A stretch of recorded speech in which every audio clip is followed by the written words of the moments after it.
Hey, what's up guys, and welcome to an absolutely disgusting disaster detail. This 2005 Pontiac Pursuit is in horrendous shape and hasn't been cleaned in nearly 2 decades.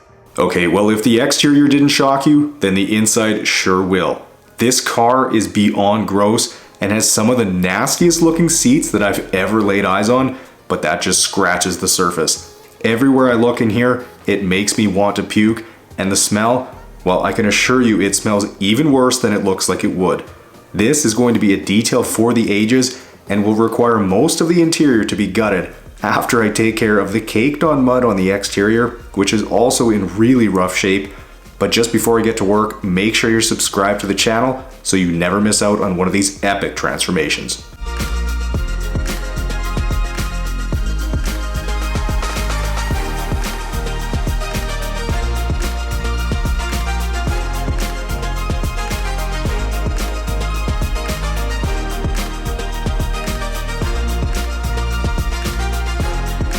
Now as I get to work on the car, you guys probably noticed that it looks like the whole car has been splashed with dirt since the windshield is covered too, and I think you're probably right. I'm guessing the car was parked on the street somewhere in the city and was splashed from passing cars since the warm weather we're having has caused a ton of melting and mucky roads, and since I know the car was recently repossessed by the bank and then sold at auction, that all kind of adds up. Plus, it came out to my studio on a trailer, so I'm guessing it hasn't been driven once since the previous owner parked it for the last time.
Continuing my way around the car, and anytime I get a vehicle like this in where the exterior is completely covered in dirt and mud, it's always a little bit more fun as I pressure wash it since it sort of reveals this hopefully nice looking vehicle underneath.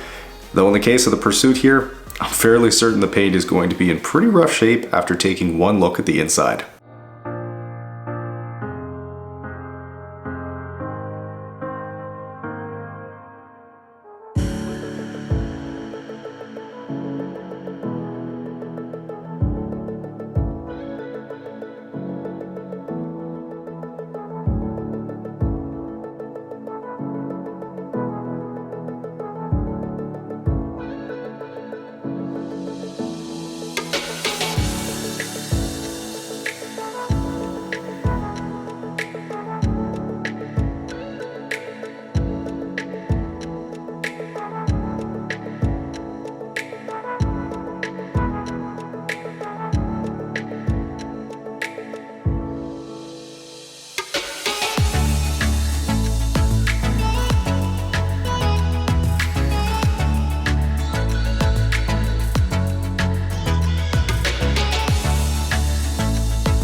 Now just before I can get the trunk jam sprayed out here, I'll quickly grab all the leaves and other dirt and debris that's found its way in here so it doesn't just end up making a wet, sloppy mess on my floor.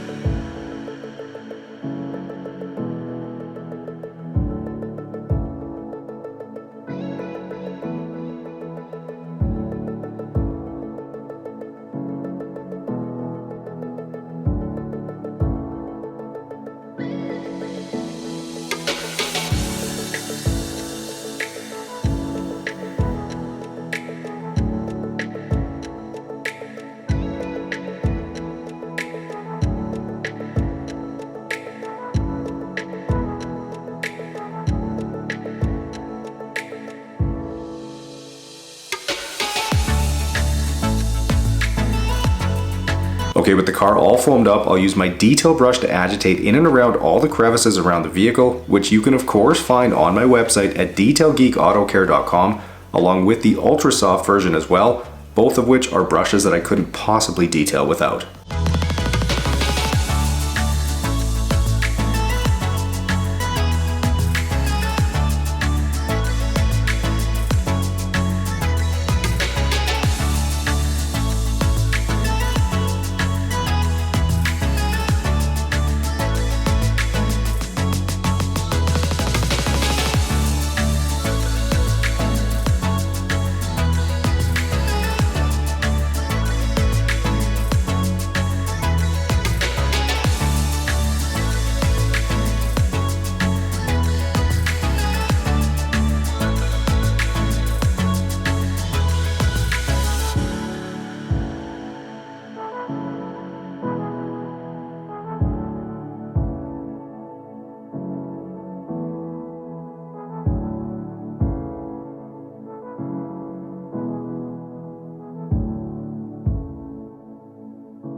Alright, well after quickly unbolting the seats here, I'll get them removed from the car because there's no possible way to clean these effectively while they're still in here. And I'll also get the back seat removed since I'm guessing it'll be pretty disgusting underneath there as well. And sure enough, I was right.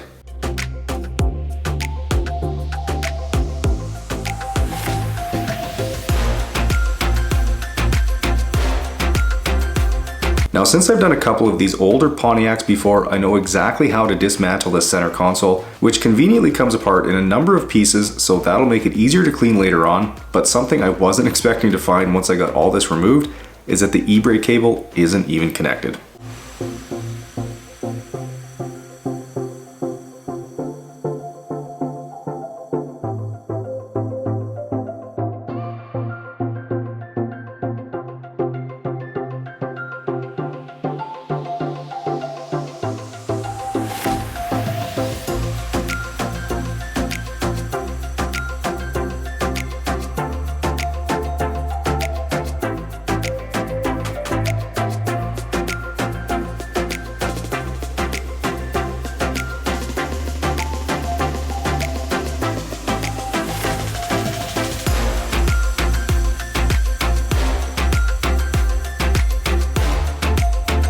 Working my way around with the vacuum, and despite these carpets being absolutely hammered with nearly 2 decades worth of dirt, the carpet quality is better in these older vehicles, and that should help things a little when I get to extracting them in a bit. But after vacuuming and seeing just how bad these stains are, I'm not very confident I can return them to their original color.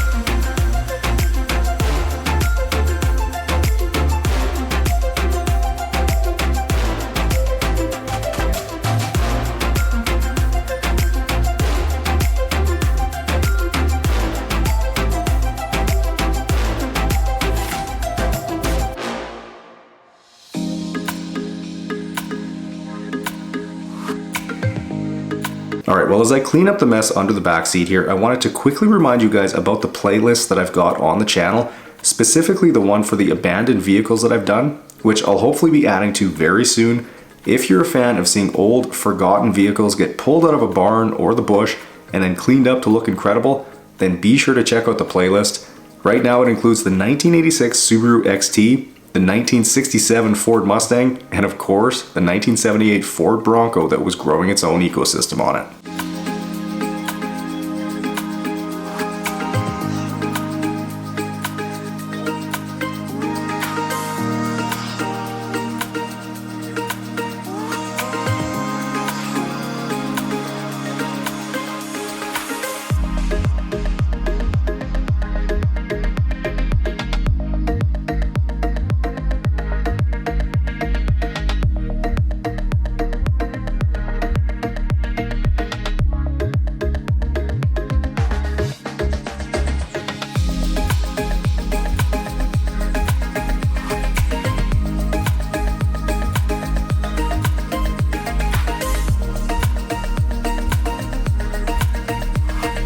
Okay, well, it's time to get to work on the truly nasty carpets and seats with some of my carpet cleaner, and I'll start with the back seat here. And based on how this turns out, I'll have a good idea if the stains in the front seats are going to budge or not, though I will say that seat upholstery is generally a lot easier to clean than carpets, usually because they aren't as dirty, and after making the first few passes, I think I'll be able to get them looking close to perfect today.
Starting on the driver's seat now, and if the carpet or seats in your vehicle happen to look like these ones, well, hopefully they aren't this bad, but even if they are, then I'd highly recommend picking up some of my carpet cleaner and drill brush from my website, detailgeekautocare.com, as it can work magic on even the dirtiest carpets and seats. But in terms of extracting, you'll see here I'm using a Mighty brand extractor, but for several years I used to use the Bissell Spot Clean Professional, which is a very reasonably priced unit. The link to that is down in the description for you. So for less than the cost of a detail, you can get all the tools you need to do it yourself over and over again. So consider checking out the site and supporting the channel.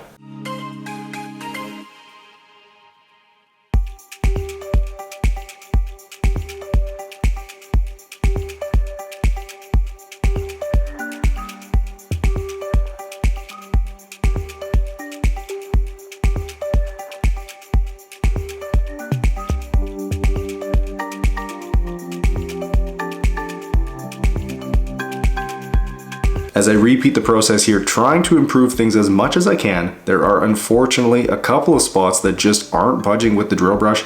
So as usual, I'll hit them with the steamer when I've got that out a little bit later on, but based on what I'm seeing here, I'm thinking a few of them are still going to be there at the end of the day.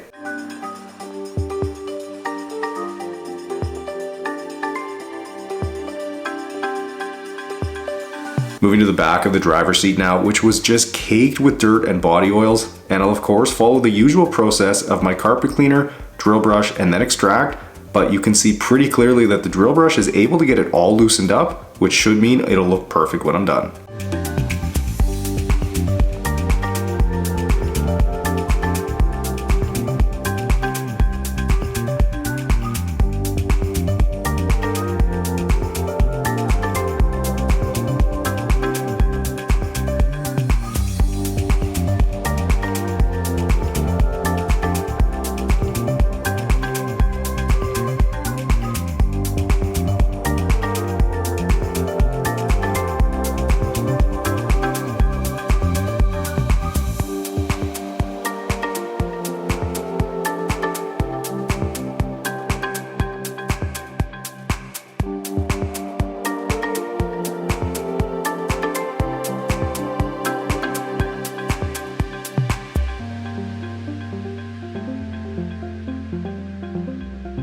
Alright, well after the first round of extracting didn't produce the results I was hoping for, I'm going ahead and repeating the process here, but like I mentioned earlier, I'm not expecting perfection from these carpets.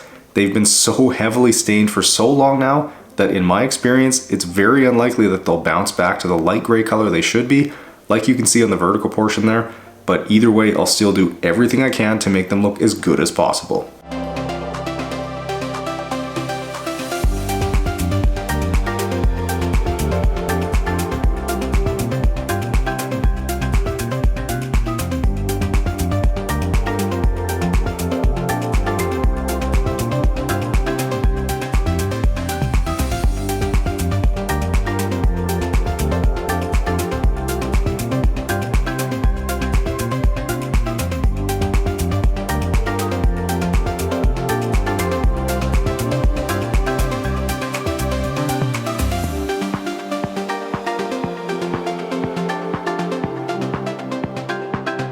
Here's the absolutely foul smelling bucket full of nasty water sucked out of the Pursuit today.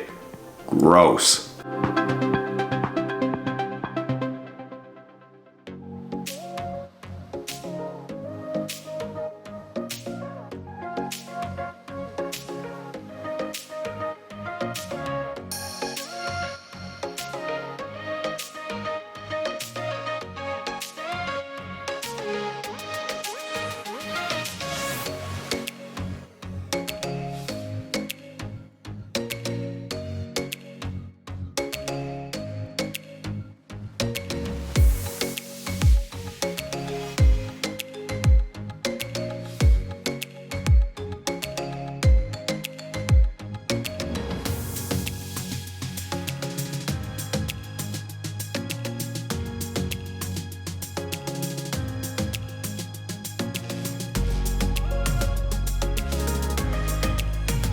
Moving to the dash, and the first step here is to get these stickers removed, but after doing so, it looks like they were maybe there to cover up a bunch of glue that was used on the dash at some point in this car's life.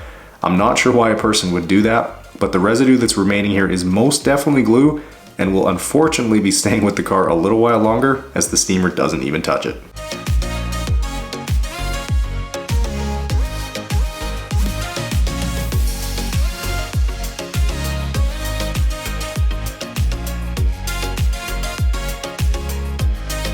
Alright, well here's some of the more truly disgusting parts of this car, and that's the center console pieces I removed earlier. And to get these clean, I'll be using some of my Detail Geek all-purpose cleaner and my steamer with the brush attachment, which is honestly the best product combo you can use to clean your vehicle and just about anything else around your house. I actually clean the grout in my tile shower with my APC and the steamer, so even if you don't have a dirty car, I'm sure there's somewhere in your house that you could clean with this. You can find the all-purpose cleaner on my website at detailgeekautocare.com, and the link to the steamer is down in the description for you.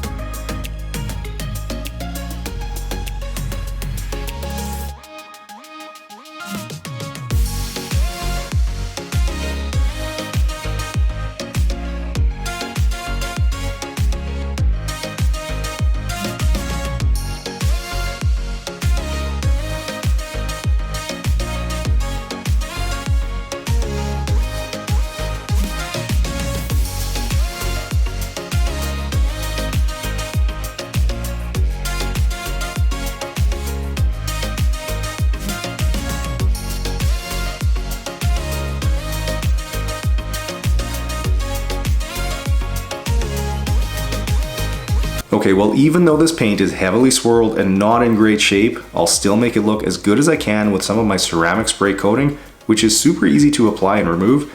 It takes about 10 minutes to do the entire car and will really help to bead water off the paint.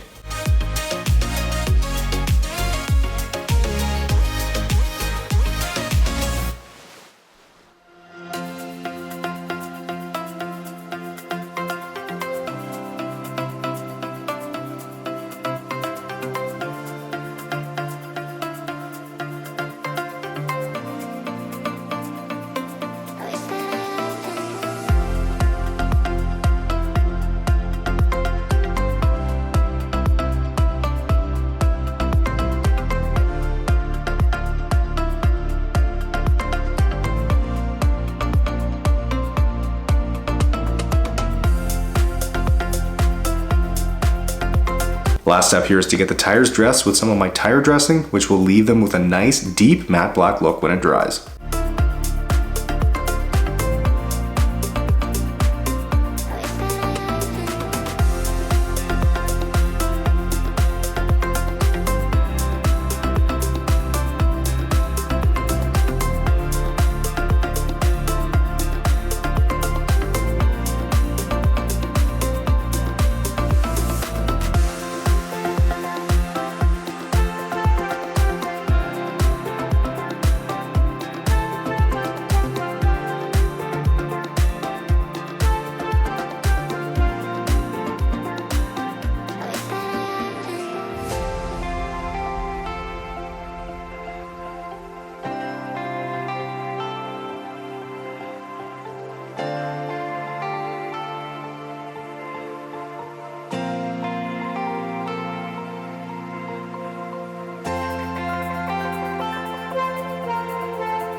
Well, there you have it, guys. That was one of the craziest transformations that I have ever done after 11 hours of hard work. This does not even look like the same car that I started with today. Pretty crazy. Anyways, if you guys enjoyed this one, make sure you smash the thumbs up button and go ahead and share it with a family member or a friend and show them just how disgusting that car was when I started. And as always, guys, make sure you're subscribed to the channel, and I'll catch you guys in the next one.